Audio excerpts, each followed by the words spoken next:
In this video I'm going to go through the work done to the engine and gearbox to prepare this Corsa VXR for the track and give it a bit of extra oomph to help get my lap times down.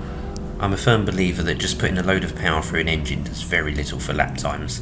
Before really delving into engine tuning, I'd always prioritise reducing the weight whilst keeping the weight distribution balanced, improving grip and handling, and improving braking. So this particular Corsa DVXR is one of the last off the production line prior to the Corsa EVXR going into production, and it actually has the B16 engine, which was the variant fitted to the E.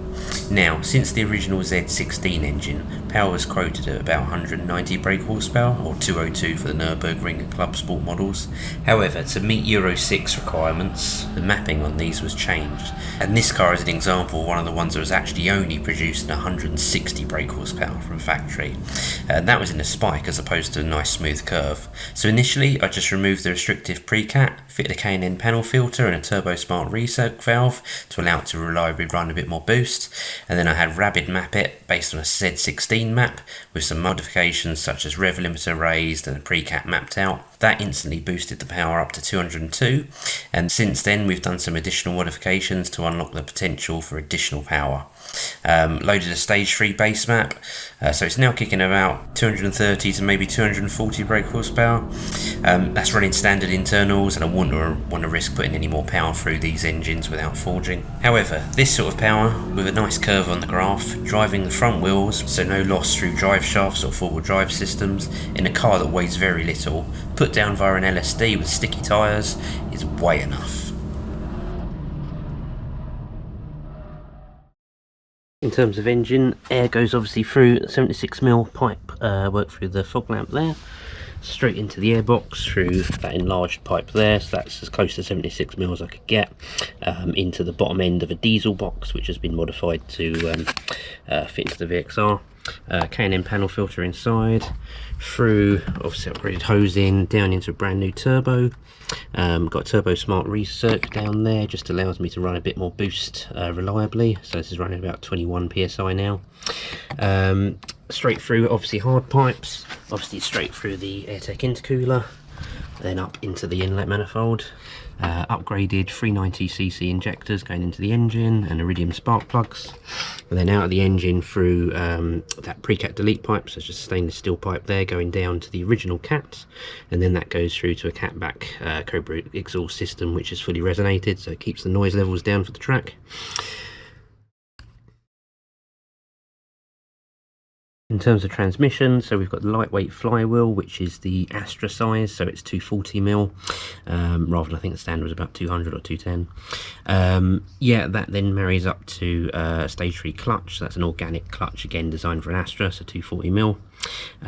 Straight into the gearbox, got a short shift fitted in there, and then the gearbox has got an automatic torque biasing LSD in it, so just helps put the power down. So to recap, the airbox is using the bottom end from a diesel, which has been modified to bring cold airflow from the front fog lamp hole, as opposed to warm air from the front wheel arch. We've then got the silicone hose, which goes from the airbox down into the turbo, which isn't baffled, it's obviously a smoother pipe, so it gives marginally better airflow. We've got the Turbo Smart recirc, which allows us to run more boost reliably. In fact, I found the standard rubber one really couldn't handle 20 psi without sort of occasional issues. We've got the AirTech intercooler, which keeps the intake temperatures down and consistent, and doesn't seem to have added too much in the way of lag.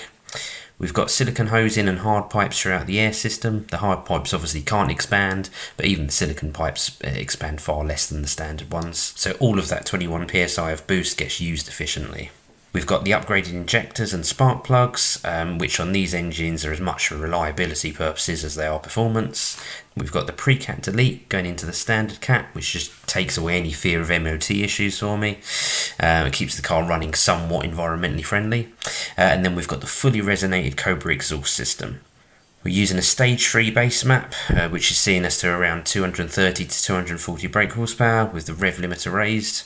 We've also deleted the aircon, we've done radiator ducting and a fan override, and added some coolant additive, all of which I cover in my cooling video if you're interested. Then we've got the Astra-sized lightweight flywheel. I think the original was 215 actually, and the Astra one is 240mm. That's married up to an organic clutch and a heavy-duty clutch cover to press nice and hard.